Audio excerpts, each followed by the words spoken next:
nice Columbus Day weekend. My name is Rusty Darconti, and I'd like to welcome you to the Attleboro Public Library's first Indie Author Day program.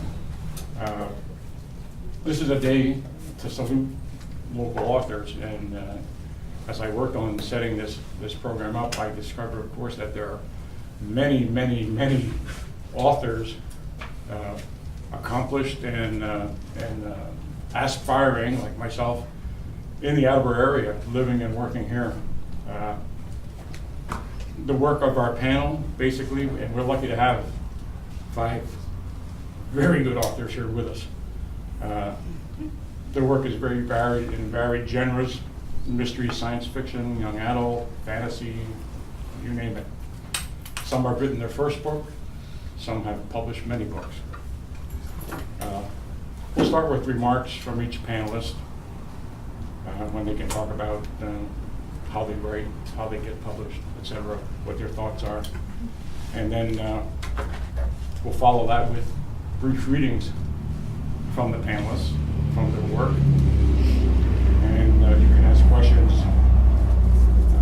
after that point. And then after that, I'll see if there's anybody in the audience that wishes to read from their work. Just for a show of hands, how many people think they'd like to read something? 1, 2, 3, 4. Okay, that's great. And then afterwards, the authors will be glad to vend their books and autograph them for you. They're on the table over there. We have refreshments in the back, as you may have noticed. So just help yourself. This should be a loose and friendly environment, I hope.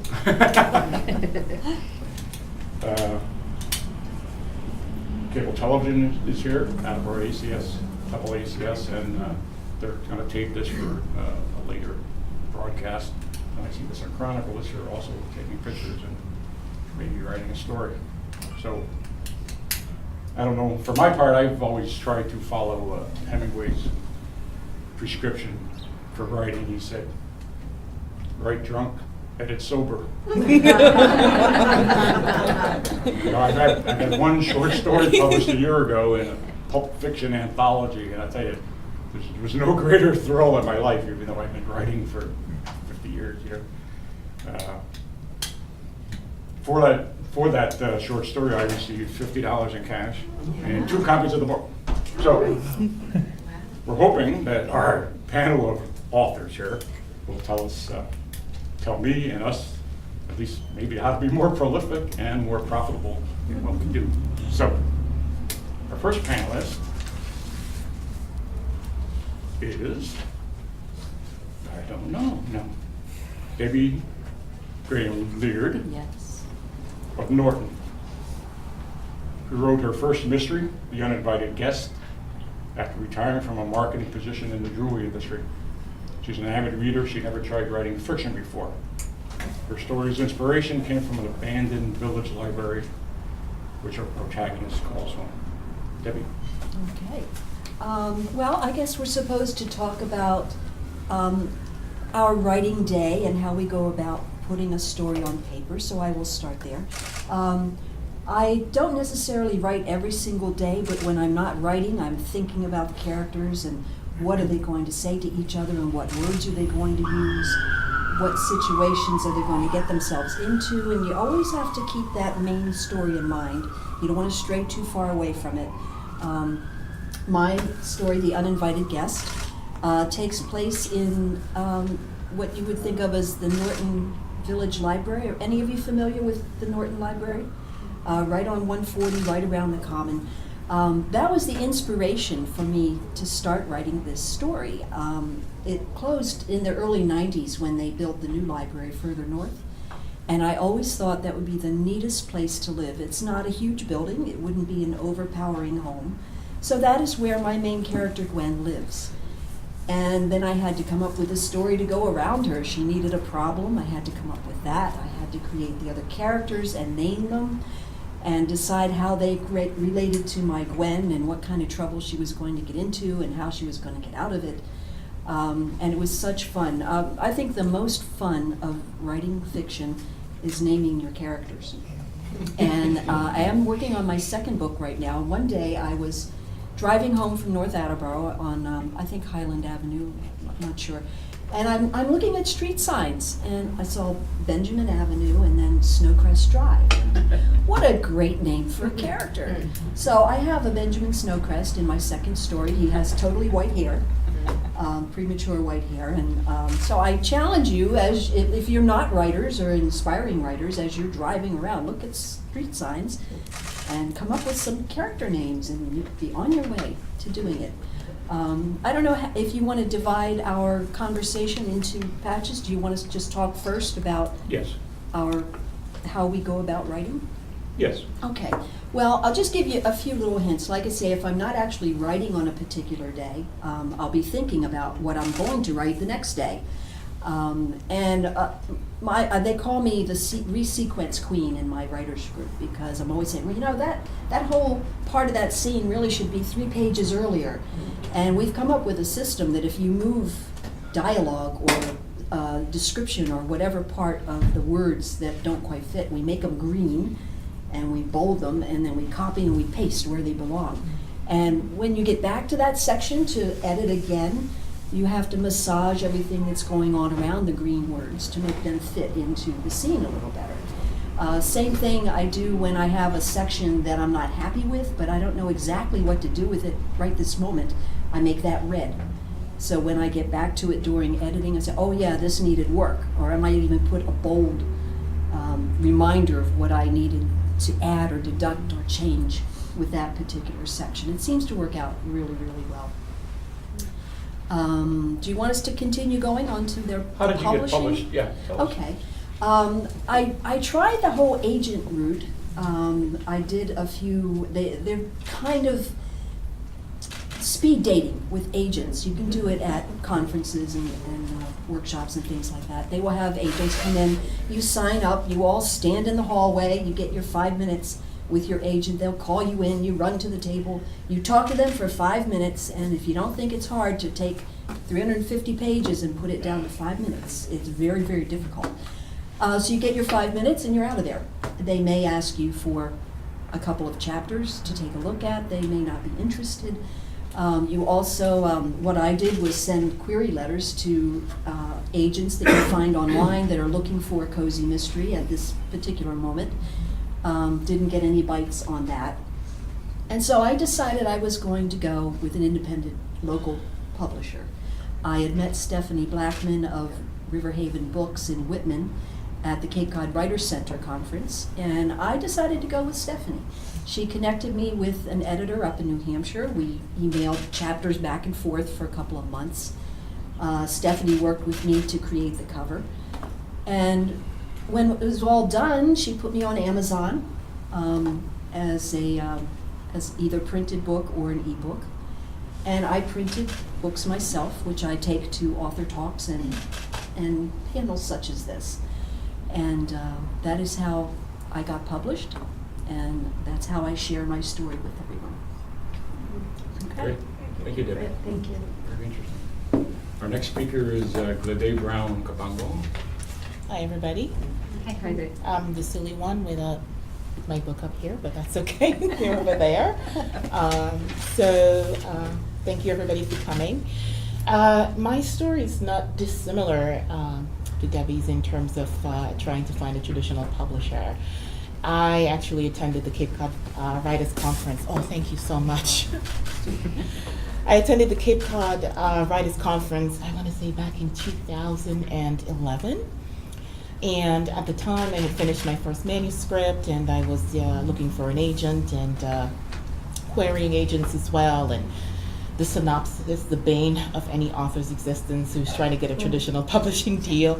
You literally condense 350 pages into 3 pages and tell them everything they need to know in hopes of getting them interested in publishing your book.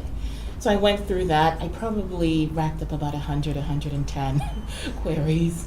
I did get a couple of bites. I had an acquisition editor from Kensington Publishing who was interested, and she liked the manuscript, and she just couldn't make that final sale to her boss, and so that didn't go anywhere.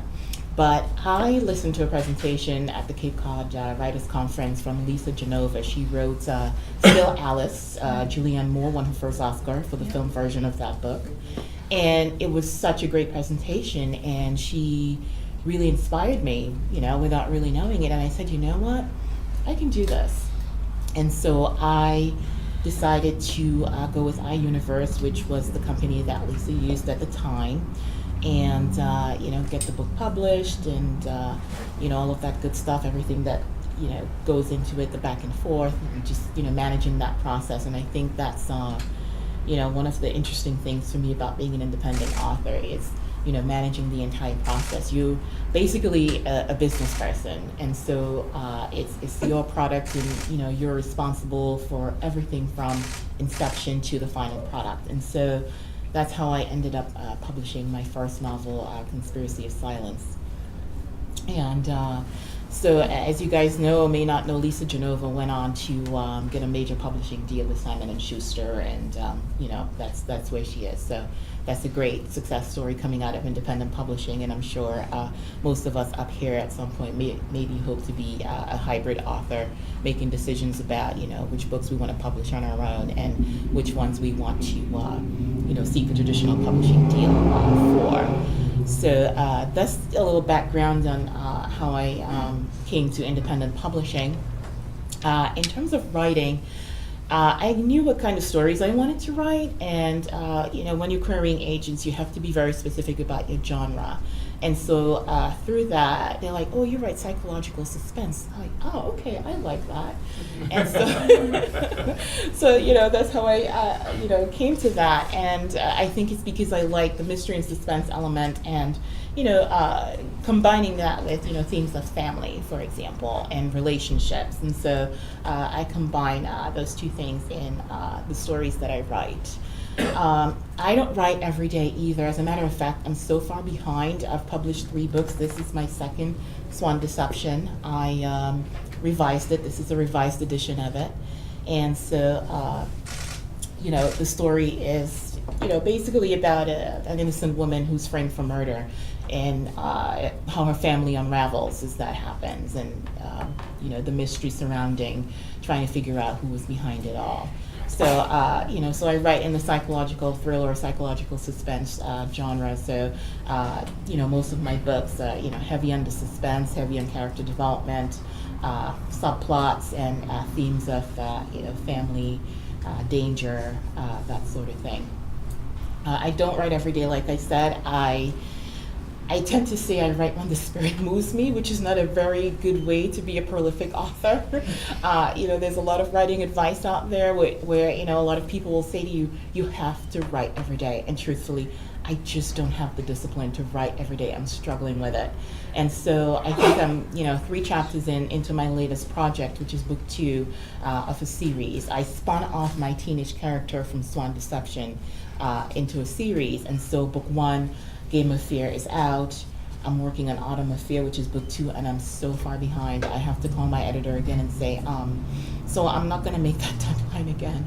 I also work full time, and I have a family, and so I don't have the luxury of writing full time yet, although that is my goal ultimately. So, so I'm far behind. For me, the plot and the characters kind of come together for me. Some people will start with an idea for a story, develop the characters around them, or vice versa. And for me, they kind of come together. The idea for Swan Deception actually came from a dream. I'm not kidding you. One morning, my husband wakes up and he's like, "So I had this dream last night that you should write this book, and it should be called Swan." And he literally gave me a 2-sentence synopsis of what the book should be. And so, I know it sounds very strange. So I was off to the races creating this book from this dream that my husband had. And, that's how it came to be. So you never know where you get story ideas from. For me, the best part of the writing process, like she said, I love naming characters. I will look at screen credits when I watch movies, street signs. Anything and everything can just, spark an idea. You can meet someone on the train, and that happened to me actually. And I was looking at this woman, and I'm like, oh my gosh, that's that's my character, you know. So, and you kind of tend to be an observer, at least a more keen observer than you would have been. Otherwise, I know that's true for me. I always joke that I would be a horrible spy because my powers of observation is just so not good. But as a writer, you know, it kind of comes where you just observe things that you wouldn't usually do. So, so I'm getting better at that, and you know, just being an observer of human nature, and that helps a lot with writing. You know, I don't write every day, and sometimes it takes me forever, but once I get in the zone, I'm a crazy person. And when I say I'm going to Panera, my family knows what that means. It's like, okay, we'll see you in 10 hours. You know, for me, revision is one of my favorite parts. You know, it's just the refining, and I have to force myself not to do that while I'm writing. You know, writing the first draft, the second draft, you know, that's just telling yourself the story. That's just, you know, getting it down on paper and kind of getting the juices going a little bit. But I would say revision is one of my favorite parts, just refining it, or, you know, sometimes a character will surprise you where, you know, you just thought this person was just going to be making a couple of appearances, and the next thing you know, they're taking over an entire subplot in your story. So that's also one of my favorite parts as well, the surprises that come, and, you know, how your characters grow at the end of the story. So, you know, so it's, and it can be tough too, because as an indie author, you have to think about marketing as well. And even for those of us with a marketing background, it can be difficult. There are hundreds of thousands of indie books being published, you know, annually. And so, you know, you're trying to find an audience within that community, but also you're trying to find an audience with the people who read traditionally published books. So, so it's an uphill battle. Again, like I said, you know, you're responsible for, you know, all of it. But I actually happen to like that part of it. I like, you know, working with a designer to create the cover. That's, you know, one of the fun parts for me, other than writing. You know, making decisions about, you know, the back cover copy, making decisions about where, you know, the book is going to be promoted. And so the good thing is there are a lot of different outlets, and, you know, they keep growing every day in terms of where indie authors can promote their work. So so that's good. I mean, everybody knows Amazon. You can do your, you know, ebook and your print book, you know, Apple iBooks, Kobo, Smashwords. I mean, there are a lot of them out there, and you know, I would say just when you're writing, you need to have your marketing hat on as well. And I know most authors don't want to think about that. I don't want to think about that. You know, I've been in marketing for 10 plus years. But, you know, think about your audience, think about your genre, think about, you know, what's going to appeal to them. All of those elements are really important. So as difficult as writing is, and, you know, getting that story just right, the other part of it too is just as important. You know, you have to know your audience, you have to know your genre. Even with your book cover, you know, you have to know what's going to appeal to them. So it's a lot of elements that come together, you know, in terms of being an indie author. So, you know, it's, but it's also quite rewarding in many ways. Great. So. I should have mentioned that Good Day lives in North Attleboro. Oh, yes. I had a quick question. Sure. To write thrillers, Mm-hmm. you must do some research. You know, from my point of view, I often thought I would spend time up in 4th District Court. I think if you went there every morning, you'd get a lot of really good story. Oh, yeah. And characters, you know. But right. How much research do you do? So I think it depends on the plot point and the character. I know for Swan Deception, I spoke to a Boston police detective. So he helped me out a lot. Yeah, so yes, for thrillers, typically you do need to do some research. Yeah. Yeah, that's a good point. Very good. Okay, our next panelist is Stephen Thieberge. Steve lives in Attleboro. He's a graduate of Perkins School for the Blind and Rhode Island College.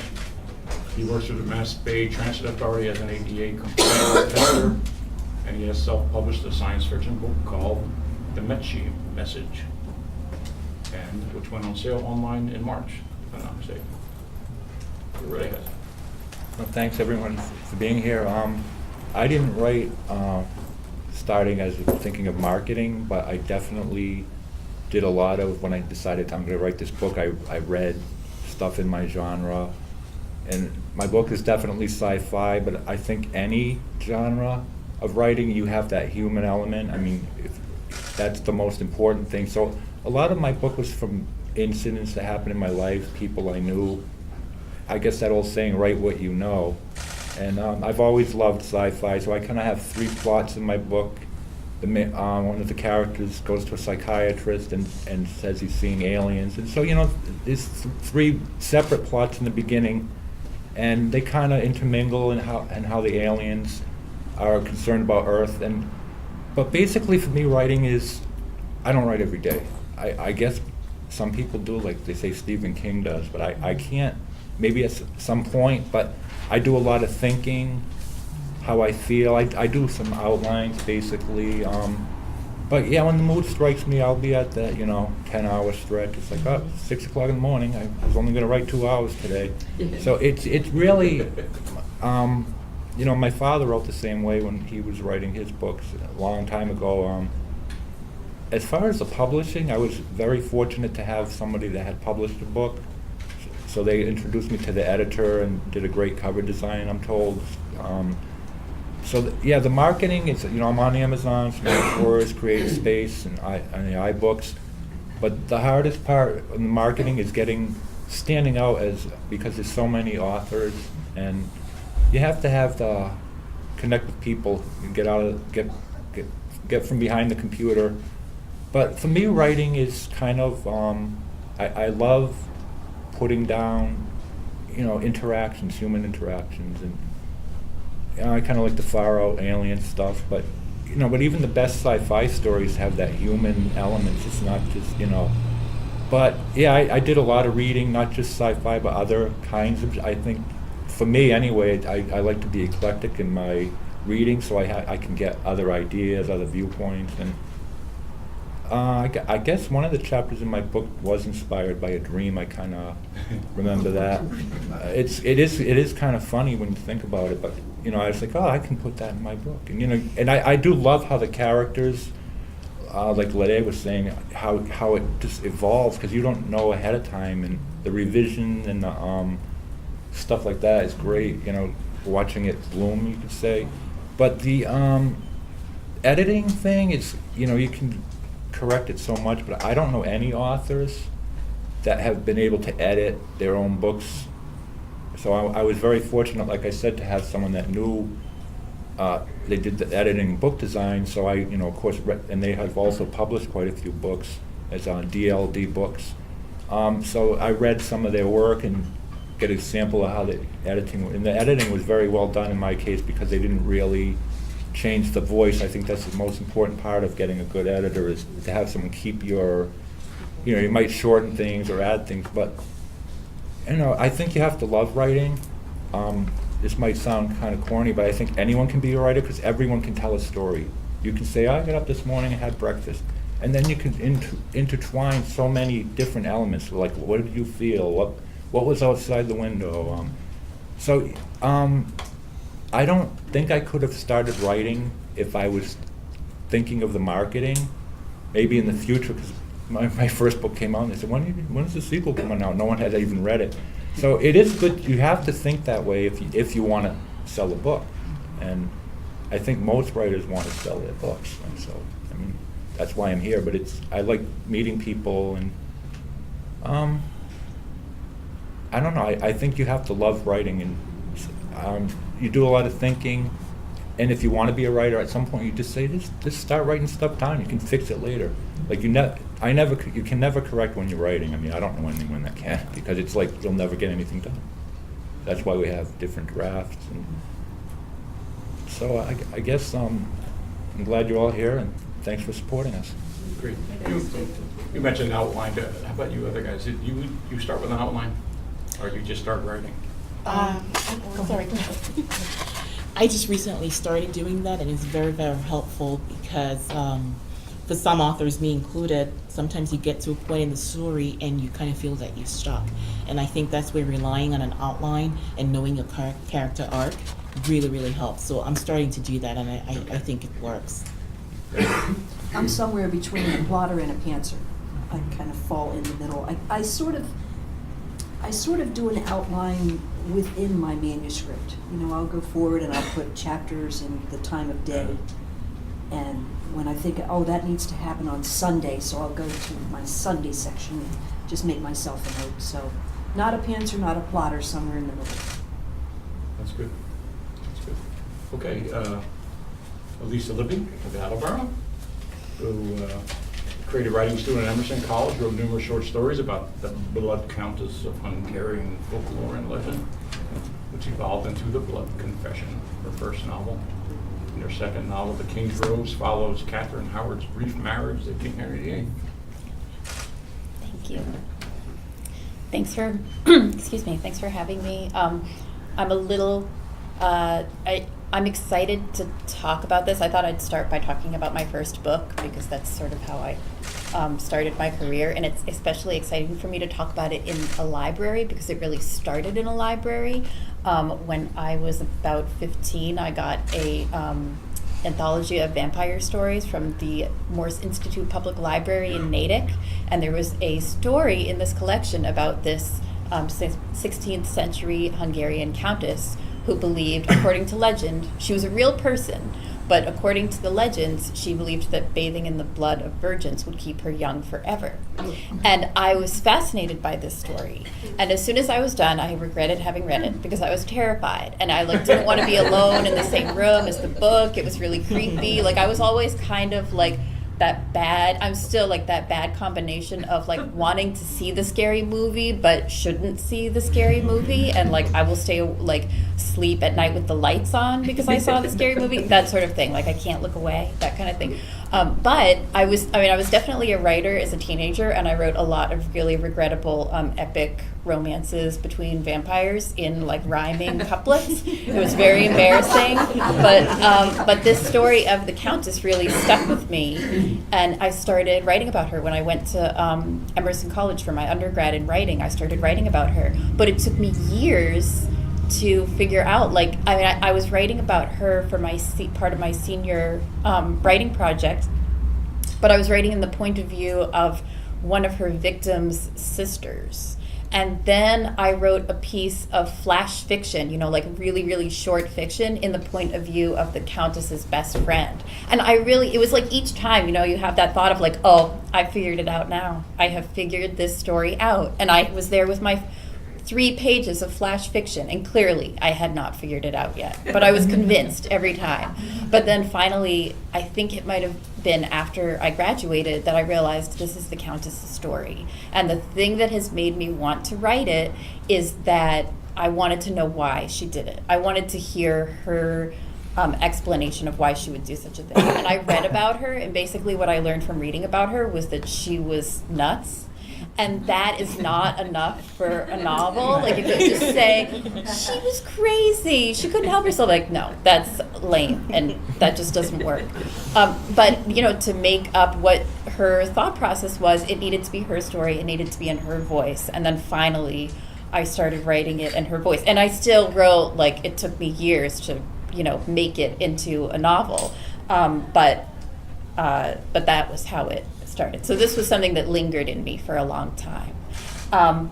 As far as my publishing experience, I did publish with a traditional publisher. Both of my books were published by Dutton Children's Books, which is a part of Penguin. But I can tell you what it's like to be a mid-list author, and I feel like I have more in common with my indie author colleagues up here than people might realize, because I did go the agent route.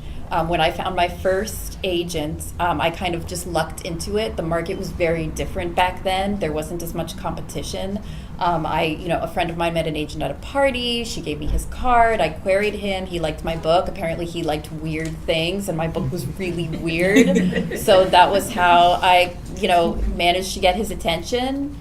Blood bathing for teenagers, great, He managed to find the one editor who was willing to publish it at Dutton. Everyone else, there were other editors who were like, oh, no. But there was one who was like, oh, this is cool. I like this. But then my editor left Dutton. He actually acquired my second book, The King's Rose. And then I waited and waited and waited for the editorial letter to start my revisions, and waited and waited and waited. And then finally I heard that he had left Dutton and I would be handed on to someone else. And I was handed on to an amazing editor, Julie Strauss-Gable. She's amazing. But it's, they in publishing, they said that they call it being orphaned, when the person who acquired your book, which, the person who knows you, knows your writing, who you've worked with, who already likes your book, who acquired it, then leaves, and you're handed on to someone, and you don't know if they like your book. And it seemed like a lot of the books she was working on were more contemporary, whereas this is historical. And, but she was, I lucked out because she was wonderful to work with. But then, within the past year, actually, or year and a half, I got to the point where I decided I needed to break up with my agent. It was an amicable split. It was my decision.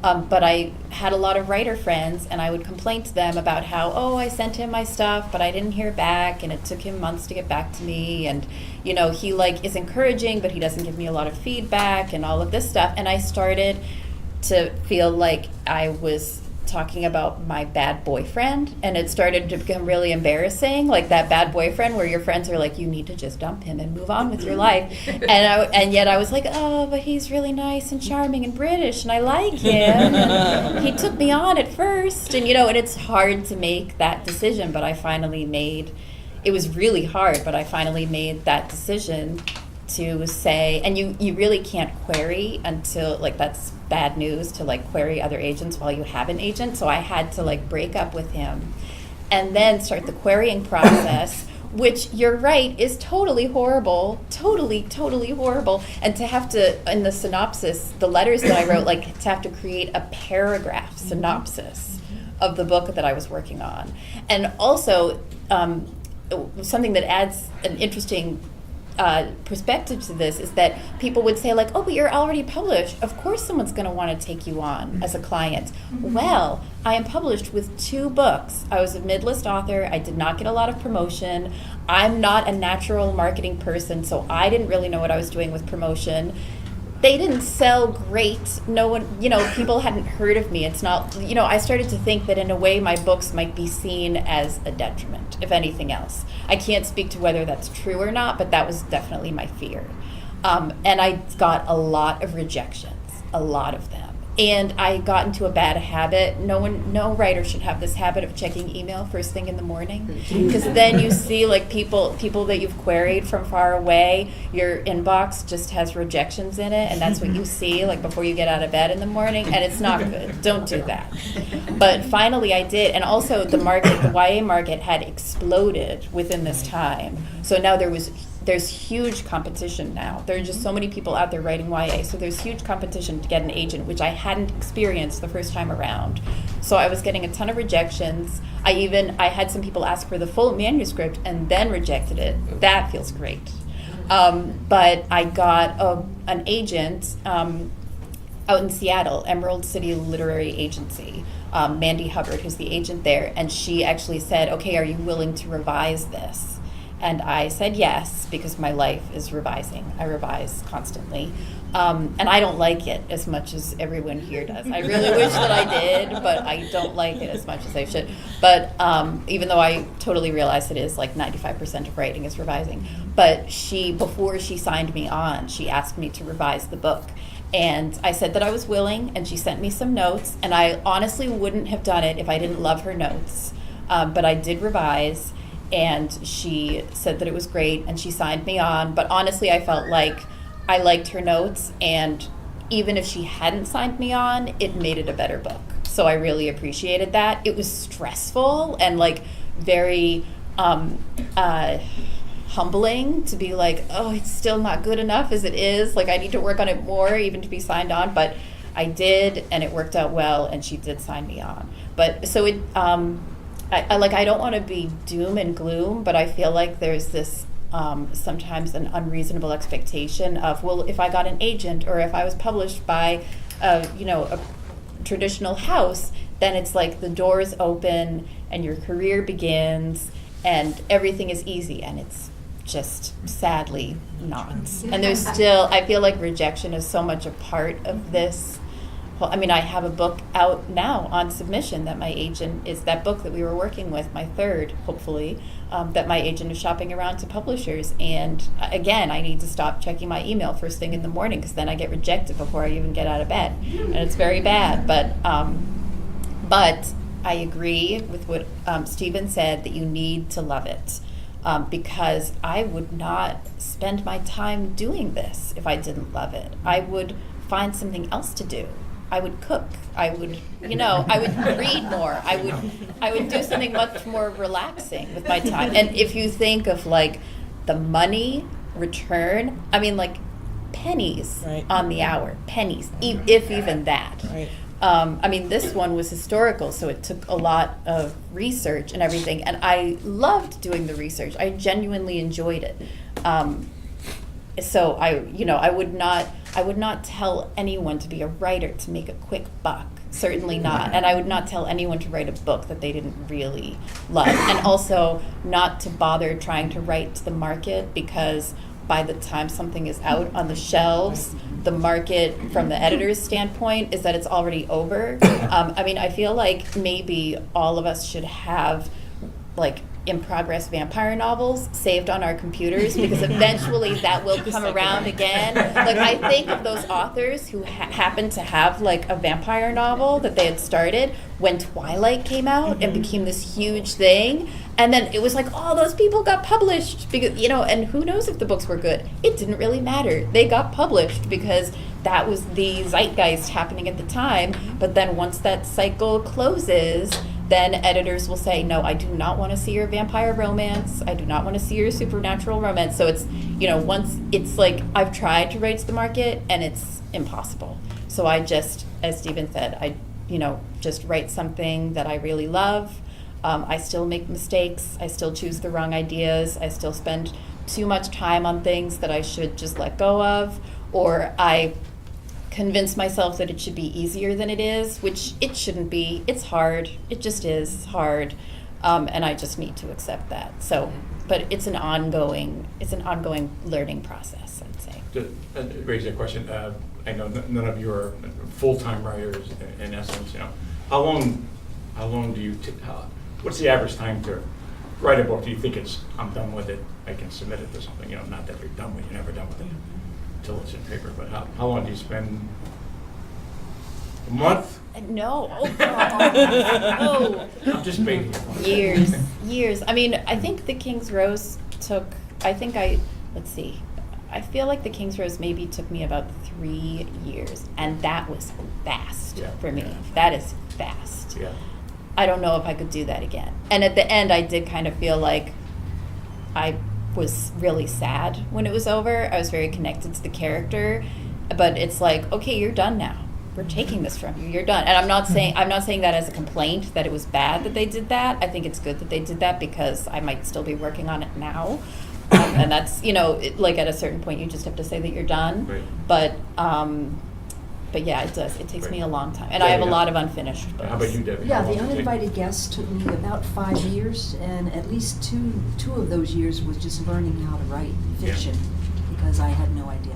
Right. That's a good point. That's a good point for the audience. That, Yeah. Good day. Swan Deception took me about 1.5 years from writing to getting it out in the market. Must be those 10-hour spreads. Those those come in handy. Yeah, it takes months and months in between. When you start writing it, and by the time you have to get it to an editor, you go through your rounds, because there are tiers of editors. Yeah, right. So probably goes through 3 rounds of editing with 3 different Sure. editors, and then you have to think about designing the cover in between and getting it formatted and all of that stuff. And Yeah. sometimes you have to think about beta readers, and you have to build that time in. Sure. Or you have to build in time to get it out, the advanced reader copies for reviews. So, all of that stuff, you kind of have to build a timeline for. Right, great. So. How about you, Steve? How long did it Well, actually, I didn't bring that up. I had 2 stories when I was a kid. It was a short science fiction story. I wrote one in college, and then I kind of said, what about an autobiography? But when I actually started writing it, it probably took 6 or 7 years. But if I compressed the time You know, someone had asked me that. It would have probably been 2 or 3 years if it was like a 9-to-5 job, kind of thing. Sure. Okay. Now our fifth panelist is Melissa Shang of Westboro. She's a Westboro middle school student, 13 years old, and as a disability advocate with her sister Ava, who's here. Eva, she petitioned for a Disabled American Girl Doll, an effort that was featured in Cosmopolitan, USA Today, CBS, and other major media. And she's published her first book, Mia Lee is Wheeling Through Middle School. Okay. Hi there. My name is Melissa Shang, and I'm the author of Mia Lee is Wheeling Through Middle School. I'm also an 8th grader at Sarah W. Gibbons Middle School. I have a disease called Charcot-Marie-Tooth that is a form of muscular dystrophy. So, you might be wondering, how did a 13-year-old write a book? Well, it all started in December 2013 when the new American Girl doll came out. American Girl is my favorite doll company. Like most of my friends, I've been collecting American Girl dolls since I was 7. I've read all the books and seen all the movies. What I love most about American Girl dolls are the stories they come with. Each year, American Girl releases a new doll facing one of today's challenges and conquering them. Through them, I've learned what it's like to be a lot of things that I've never personally experienced, such as being a baker, a gymnast, or a dancer. In 2014, the new American Girl was yet another blonde dancer. We've already had a whole bunch of those. But I've never seen an American girl who had a disability like me. Living with a disability can be hard. For example, at school, when I have to take long notes, I use my computer to type it up so I don't fall behind. I use a wheelchair to get around, and I have an aide who helps me with my backpack and my locker at school. And of course, there are the constant stares of people when they first meet me. And because of my disability, I've never been able to experience gymnastics, horseback riding, or dancing firsthand, like the Girl of the Years do. So instead, I've learned to focus on the things I can do, like singing and making stop motion videos online. Stop motion videos are when you take lots of pictures of dolls and keep the camera really still between shots so that it looks like the objects are moving by themselves. I have a pretty fun life. Still, out of all the books I've read and all the movies I've seen, I've never read or watched a story starring a girl with a disability. There's always a side character or someone the main character has to be nice to. And that's not okay, because it's so important for girls with disabilities to be able to star in stories.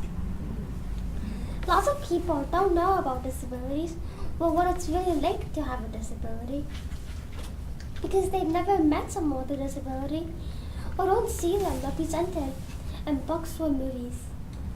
When people with disabilities are just the side character, readers never get a chance to know their stories or see them as people. But so many people have disabilities, and it's about time to make all those people feel like they matter. After I decided that I wanted to see an American girl who had a disability, my sister helped me start a petition online. She originally thought to set the number of signatures to 2,000. I thought she was crazy. That's way too high, I said. What I didn't know was that the number would rise to nearly 150,000. And it did. Nearly 150,000 people signed my petition. It was extremely successful, and it was even featured in major news outlets like People Magazine, BuzzFeed, and even Opera Magazine. I got comments from so many people saying that their friend, neighbor, daughter, son had a disability. And for the first time, I felt like I wasn't alone. Unfortunately, American Girl did not promise anything. They contacted us and said that they appreciated our efforts and that they would take our idea into consideration. For a while, I was upset that my efforts didn't convince American Girl to release a doll with a disability. But then I realized that didn't have to be the end of everything. Like I said above, I've never read any books or seen any movies where the main character had a disability. Lots of people don't understand people with disabilities because of the lack of representation of people with disabilities in children's literature, and we need to change that. We need to let people know what it's like to be me. So I thought, if the story is what really matters, why not write my own? And that's how a new idea was born. My very own book with a girl with a disability as the protagonist. And my next goal was exactly that. I started a Kickstarter campaign, and that, again, was very successful, raising over $6,000 in 24 hours. I was again shocked by the overwhelming amount of support and incredibly grateful. The resulting book, Mia Lee's Williams Middle School, was published this past August and launched in DC at the National Youth Transition Center. So you might be wondering, what is this book about? Mia Lee's Williams Middle School is about a girl called Mia Lee. She's a stop-motion filmmaker like me, and she's in 6th grade. She's also very sassy. Of course, she's also in a wheelchair, but that's definitely not the main point of her life. What Mia Lee wants is to be elected to president of Video Production Club of a middle school mean girl and to survive middle school. She has a co-aide named Miss Jackson and has to learn to tell when people are nice to her just because she has a disability and when they actually want to be her friend. The part about her having a disability but not letting it define her is important for people to know. Some think that because I have a disability, I think about how pitiful I am all day. But that's not true. Usually, I'm excited about seeing my friends on school or crushing on boys. Things that every middle schooler thinks about. I don't let my disability define me, and neither does Mia Lee. This book is really fun for kids with and without disabilities. Mia Lee is a really fun and spunky character, just like any other 6th grader. But some of the challenges she goes through will help you understand a little bit about what it's like to have a disability. Also, Mia is super fun to read because she's just a really funny, real person. She loves to say "Jeez Louise" when she does not believe something. And she's an awesome filmmaker. If you want your own copy of the book, you can buy the book on Amazon and paperback or on Kindle. Please share it with all the kids in your life. It might help everyone understand a little bit more about what it's like to have a disability. Thank you. Thank you. How long did it take you to write that book? I'm not sure. I think it took me about 1 to 2 years. How many years? How much? I'm sorry. 1 to 2 years. Oh, 1 to 2 years. Okay, 1 to 2 years. Well, does anybody, I guess we heard of how dreams are so important on some of the stuff. That was kind of interesting. I know my wife woke up the other day, she said, I had a dream that Alistair Beck was painting my bathroom.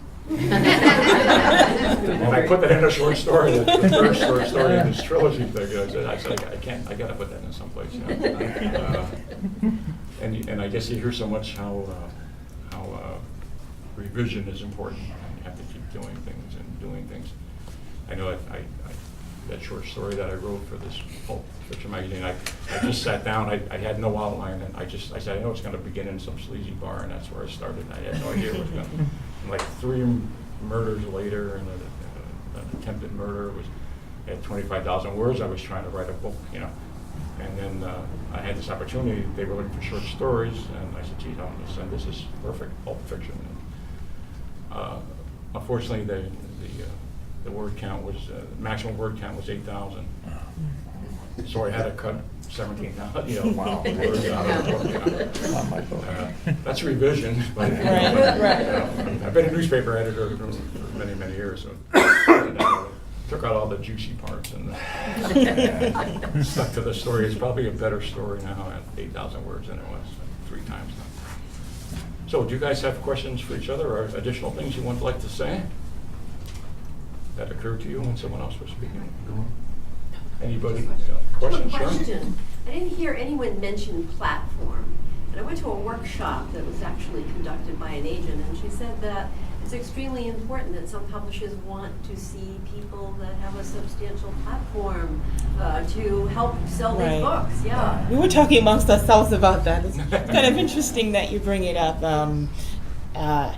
Yeah, that is the advice, you know, if anyone who, whether you want to remain independent or get a traditional publisher. And, you know, the truth is it's extremely difficult and it takes years to build. And I still feel that there's no guarantee that every book that you put out, you know, those, you know, individuals are going to, you know, rush out and buy it. But yes, having an online presence is important. But, you know, my personal opinion is it's not the only way to go. I think, you know, meetings like this and getting out there and meeting actual readers, I think that is just as important as online. And, you know, from a marketing perspective, I always say to people that you need to build an author newsletter. If the internet went away today, 50,000 likes on your Facebook page isn't going to help you.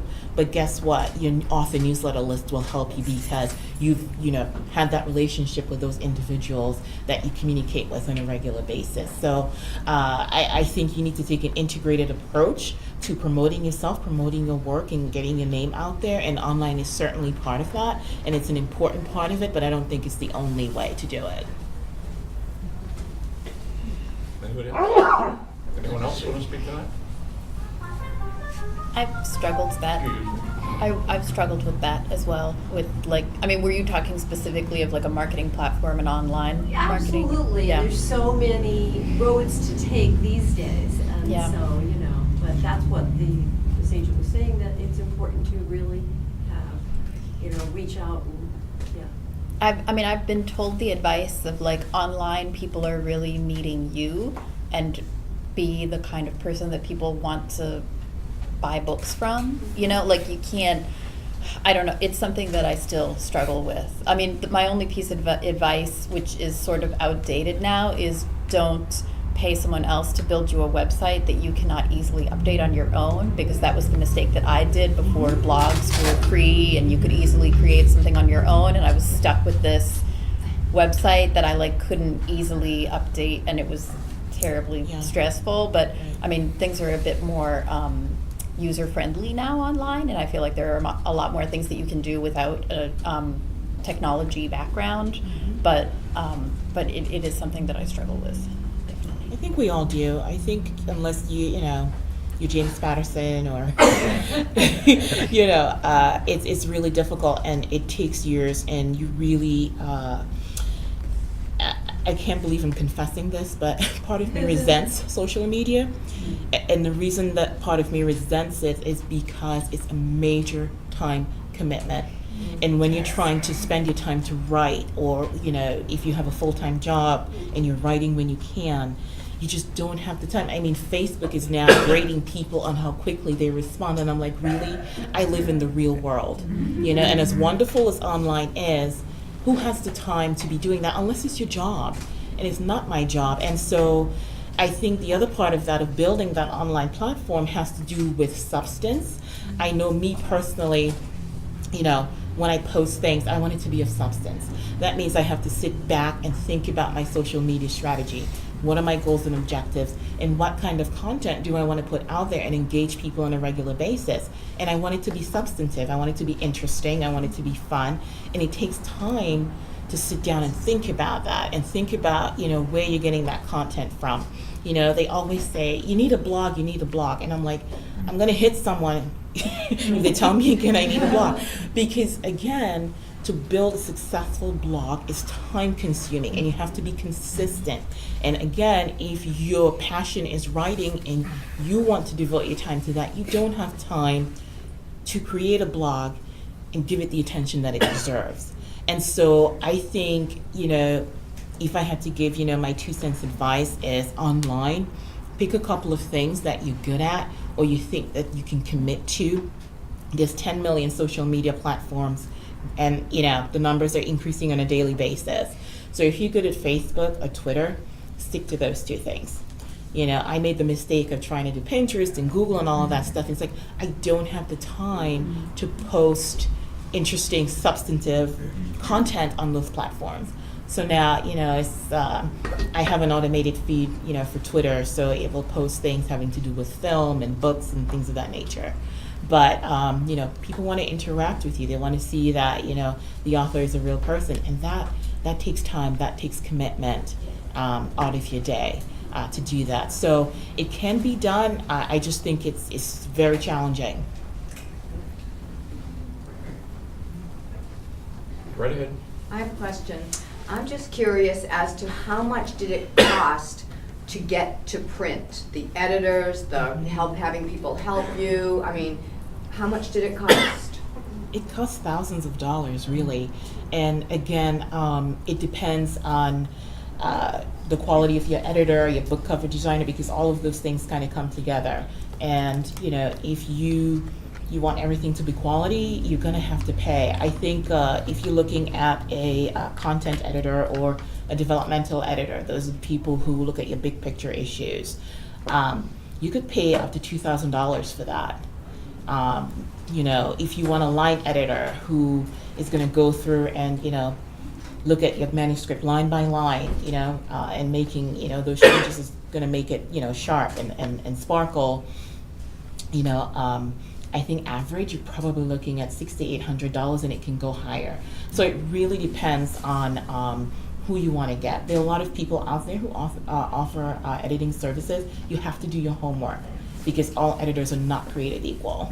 And so you want the quality, you're going to have to pay. If you want a really good book cover designer, you're looking at $300 to $800 average. And so all of those, they add up. You have to pay, someone to format the book, for example. And all of that is not even your marketing budget yet once the book, comes out. So, it could cost you $5,000 to publish one book. Debbie, did you find the same thing? Well, not quite. Riverhaven Books, Stephanie at Riverhaven Books connected me with an editor in New Hampshire. We emailed back and forth for a couple of months. And she charged by the hour of her actual work time. So that cost me about $3,000. But as far as the cover goes, Stephanie and I came up with this ourselves. This is actually my stepdaughter on the cover. Because, I gave her this really rough image of what I wanted the cover to look like. And I think that's the advantage of being independent. If you're with a big publisher, you have no say in the cover or even the title of your book. But we just did one step at a time and narrowed it down. I gave her a very rough kindergarten sketch of what I wanted the cover to look like. And she said, well, go online and see if you can find some models. I wanted somebody looking up at the library from behind, and I couldn't find anything online that I liked. So I called my stepdaughter. I said, hey, Megan, would you like to be on my cover? And she said, yeah. So we're out in front of the Norton Library with her boyfriend's very good with photography, and we're out there, and she's got my luggage. And I said, okay, Megan, put the luggage on the left, put it on the right, go up a few steps. People are driving by on 140, and we're thinking, oh, they think we're famous. But the cover came out really nice. I like it. Yeah, that's great. So we did the cover ourselves. I didn't really pay anybody to do it. And then I paid about $1,700 for 400 hardback copies, or softcover copies. So I didn't pay more than $5,000 for the whole thing. I have Stephen, a how about question. you? Did you Yeah. charge Stephanie, did Stephanie charge you for books, setting up book signings and PR Yeah, she would, she would charge me like $150 like Here and there. 3 times, and that's all I really paid Stephanie. Okay. Yeah. Yeah, I was very fortunate. My editing team was a husband-wife team. They kind of like retired, and they've done a lot of writing, and they did everything. The editing, the cover design, which I of course proved everything. We had a lot of back and forth, and getting me online, and they kind of doing it for the love of doing it more than the money. But they did charge by the hour, so it was a really badly written book, and it needed a lot of editing. You could pay a lot more, so it really depends on. But I was very fortunate because there was a lot of stuff online and doing that research and how to find a good editor, and like I said, I was recommended, and of course I checked it out, what they wrote and how they. So I was lucky in that way because I know you can spend a lot more than that. Alyssa, how about you? Well, with a traditional publisher, you don't pay, but what They pay the, you? yes, but Nice. yes, but it's true that you don't get any say over your cover. And in a way, I'm actually okay with that because I don't know what a cover should look like, and it does become an issue of just what happens to be the trend at the time. But I I didn't love this cover. I never love covers that show the whole face of the main character. I feel like it gives too much away, especially when she doesn't quite look like that in my head. And the first cover they sent me was like, she looked really sweet, and I was like, they know that she kills people, right? Like it was really, and they were like, oh, it's okay, we'll put a knife in the next one, but like, why would she be holding a knife? I just don't, like she doesn't pose with the knife.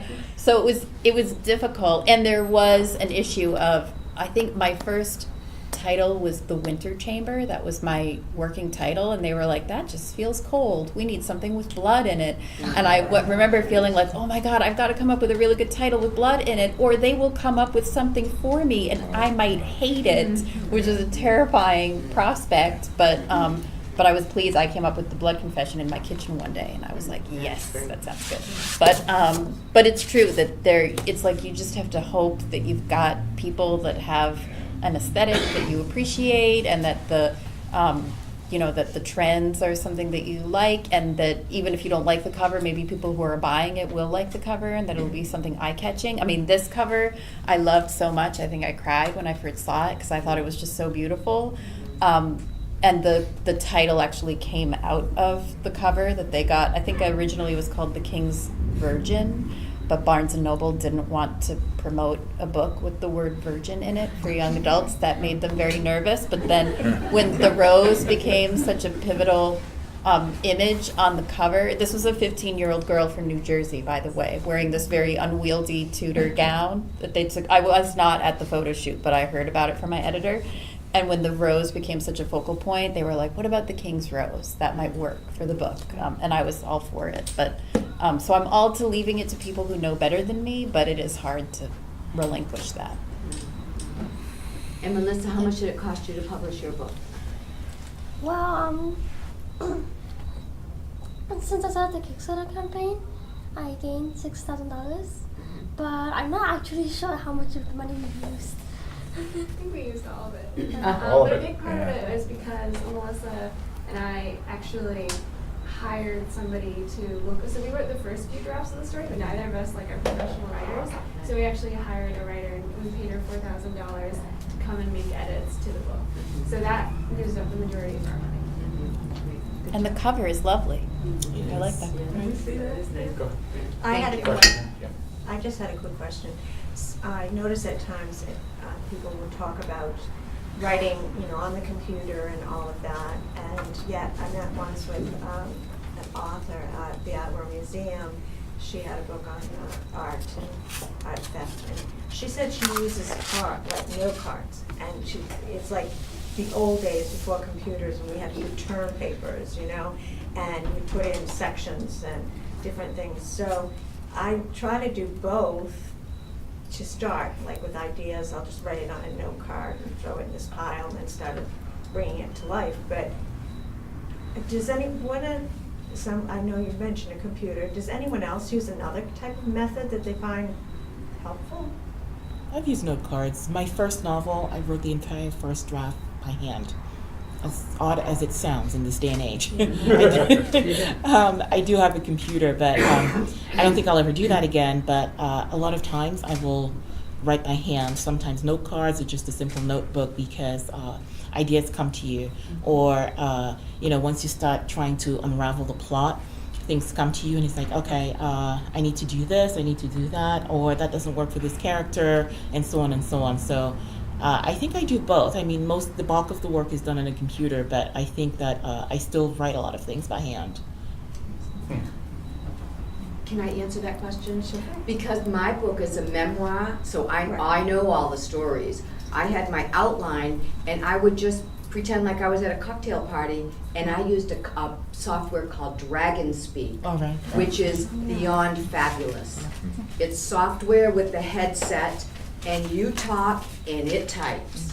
Because I can talk better than I can type pretty well too, actually. But I can talk and tell the story, and so that's what I did. I was just really retelling my story. But I don't think it would work with fiction, because you don't know really where it's going. But it certainly worked for a memoir. Mine is a memoir as well. Okay. And I have a disability with my hands. You would love Dragon Speak. So writing or Sounds good. typing Yeah. gets very awkward. You would love it. Does it make a lot of spelling errors though? 'Cause I'm surprised at how bad I enunciate, because it says a lot of different things, but it's probably 85% correct. it's not bad. So it's better, yeah, Consider it's that. better Yeah, than pretty good. starting from scratch. Yeah. Yeah. And the Yeah. computer's just so easy to revise. I think that's what Right. everybody likes. It's so Yeah. good.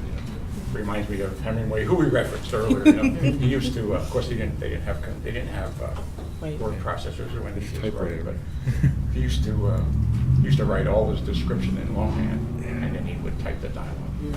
That it was. Yeah. Actually, see that in the flow of his stories. Okay.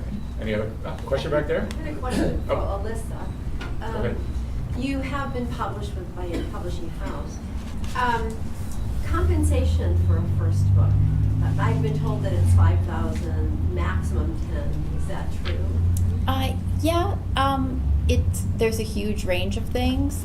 I will say that I was given a little bit more than that for the Blood Confession, and then we sold. This came out in August of 2006, and then I sold The King's Rose right afterwards. And I remember my agent really wanted us to try and sell The King's Rose before this one came out, so that if the sales of this were lackluster, it wouldn't affect this one. But I didn't get it out in time, and I think they ended up giving me like 10,000 less for The King's Rose. But I was still thrilled to be published, so it was fine. But your sales definitely do affect. And I don't know. I mean, frankly, it's been a while since these two came out, and I haven't had a new book out, so I don't even know how today's market is, and that's in young adults. I think that if you're writing an adult book, you can have a better chance of getting a higher advance, but I don't know, like you might go out of print more quickly. I don't know. I'm not sure. Do you have Was to? there a question? Yeah, go ahead. Question in the back. You had asked about the different ways that,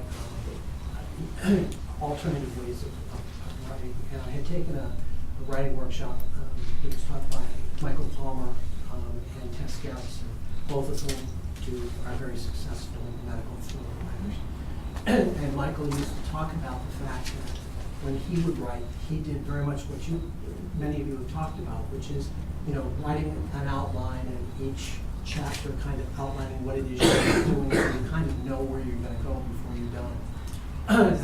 And that appealed to me because I tend to be more organized. So the first one I wrote, I did that way. But the second one, what Tess would do is she would handwrite it, and she would just start from the beginning and go to the end. And she talked about one of the books that she wrote, where she got to the characters at a particular spot, and she didn't know how she was going to get them out. And so she said it's a little bit more tricky. She did a lot more research to try and come up with something that would be creative. Since the second book I wrote was more of a first person, it was much easier for me to write that as from beginning to end, because in my head, I'm just imagining what the person's gonna run into and how am I gonna deal with those particular things. So I think it really depends on what you feel most comfortable with. I certainly wouldn't feel comfortable writing from the beginning to the end with handwriting. I mean, that would be impossible. So let's hear some of the writing in the author's words, own words in their own voices.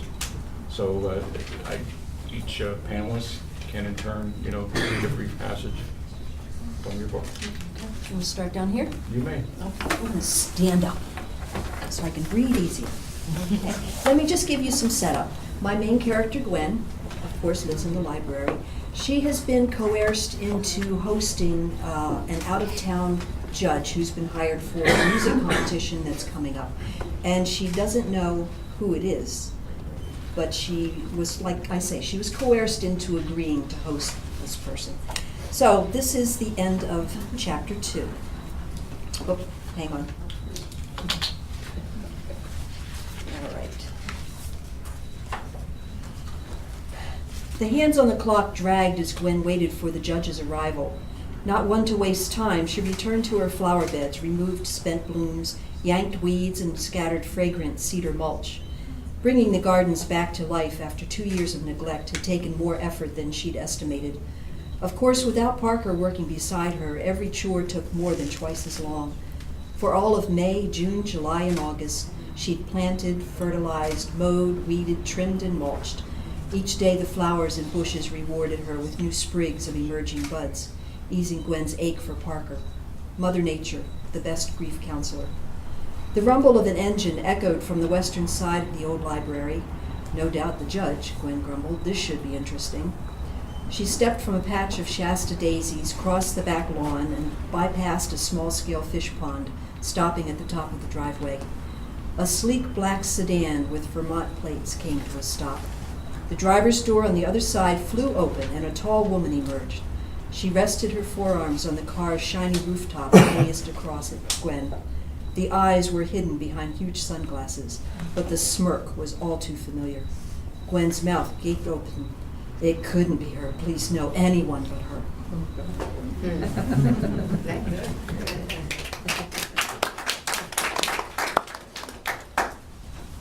I will sit. My setup here is also chapter 2, interestingly enough, and my protagonist, Shelby Cooper, is on her way to a very important appointment on her bank that she can't afford to miss, but something strange occurred on the way there. I pulled down the visor to shield my eyes from the sun's glare. Traffic is fluid on Route 9 heading east, the gridlock of the morning commute forgotten. As I pass the plaza known as Shoppers World in Framingham, a suburb 20 miles west of Boston and 15 minutes from Castleview, a black SUV cuts in front of me. I slam on the brakes, frightened by the near miss. The driver behind me blares his horn. He missed rear-ending me by a split second. The smell of burned rubber stings my nostrils. The careless driver maneuvers back to the left lane. The license plate says Colorado. I accelerate before the driver behind me honks again. I zip past Natick, the next town on Route 9 after Framingham. I check my rearview mirror. The SUV's on my tail and gaining speed. My gut tells me the earlier run-in was no accident. I rev the V8 engine of the Mercedes. The nearest car is still several hundred yards in front of me, so I get as close as I can, then switch to the left lane. My pursuer does the same. I'm nervous now. This isn't some kid out joyriding. I'm being chased on purpose. Stay calm, I tell myself. Take deep breaths. The SUV remains on my tail, and I can't shake it. The driver must have a sixth sense. He anticipates all of my moves. The Wellesley police station is only minutes away, and I contemplate exiting to the side street that would lead me there. I switch lanes again to take the exit, and to my surprise, the car speeds past me and disappears around the bend in the road. I exhale and loosen my hands on the wheel. My heart pounds louder than Miles wailing on his drum set. My cell phone rings, dragging me out of the mist that is my fear of getting into another accident. The memory of my motorcycle crash and brush with death is ever present. I fumble for the phone on the passenger seat and swipe to answer without taking my eyes off the road. Hello? There is no answer. Is anyone there? Silence. I hang up.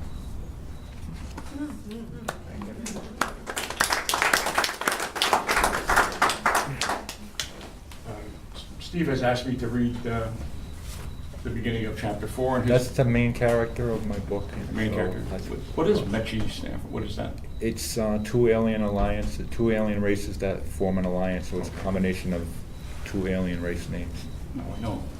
All right. Andre's story, part 1, his evolution. Andre's first memories of life, although he could not name them, would never have been believed. They began in a hospital when he was 2 years old. He had many sensations and sights which were overwhelming to him, as he didn't have any words to put to them. Out of the darkness came a piercing light from his right. He would later learn that others in his environment could control objects physically. At this particular point, he could not conceive that someone had made the light appear, nor could he explain where he was. In this darkness, there was a lot of space. He was lying on his back. It was as though the crying of the baby was what had brought consciousness to him. It was the first sound he had ever heard. He could not see much in the dark, but he knew that other forces were around him. This was especially true when the light appeared. The strangest thing was that the light made the crying sound to his right stop. He didn't know it was crying, nor even that it was another individual similar to him. These things would be taught to him later.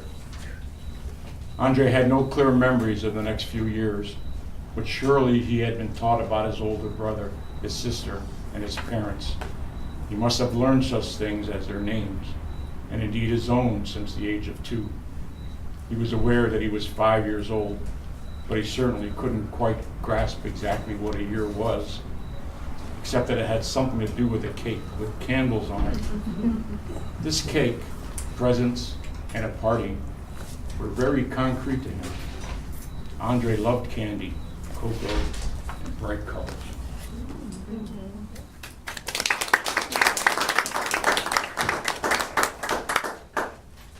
All right, I'm gonna, just a little setup. This is a little bit farther into the book. Once the main character, who's a horrible person, not me, not based on anything, just to warn you. This is when she hasn't killed anyone, but she's already started to use one of her servants to bleed her, basically, to use the blood for her face because she feels it makes her more beautiful. The bleeding seemed to take longer than I had expected, and I implored Anastasia for patience as I paced the floor, agitated. Anastasia did not seem at all impatient, sitting drowsily hunched over the bowl. According to the medical texts I had read, humans were equipped with pound upon pound of blood. Surely there was still enough inside of her that could be spared. I glanced again at the measly pool and sighed, frustrated. We may have to try again, I told her, inspecting the cut upon her arm. Perhaps a cut upon your leg. That might yield more. When I turned to look at the girl in the chair, I jumped back at the sight. Her head had fallen forward onto the table. I pulled her up by her shoulders and shook her vigorously, slapped her cheeks repeatedly. Her eyelids only fluttered. When I stopped shaking, she slumped backward, her neck limp and her mouth slack. "Wake up, Anna," I cried, the sound of my own frightened voice only heightening my panic. "Please, child, wake up!" I lifted her from the chair and listened closely. Heartbeat? Breath? I could hear nothing. Though she weighed little, her long limbs made her cumbersome in my narrow arms. She slipped silently from my grasp and landed in a heap upon the floor. I looked again at the bowl, gleaming in the candlelight. The wind howled, and the tower itself seemed to sway with the blows. I felt suddenly that I was on an enormous ship in rocky waters, the floor undulating beneath me. But when I looked down, Anastasia's pale, thin body did not move. Her skin was the color of marble and cold to the touch.